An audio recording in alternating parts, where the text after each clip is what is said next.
Welcome back to another interesting tutorial about Windows PC settings. And in today's video, I will show you on how to simply change your Windows laptop username without any stress.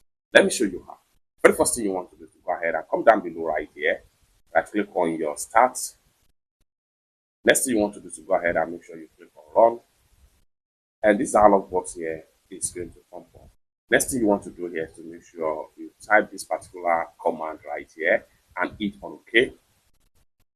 And this is going to pop up right here.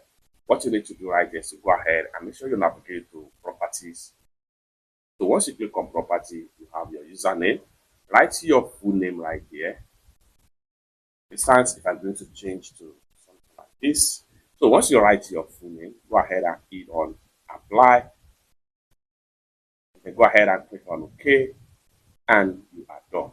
It's that simple. For more useful tutorial, tips and tricks about Windows PC settings like this, consider subscribe. Thank you so much for watching, and I hope to see you in my next video.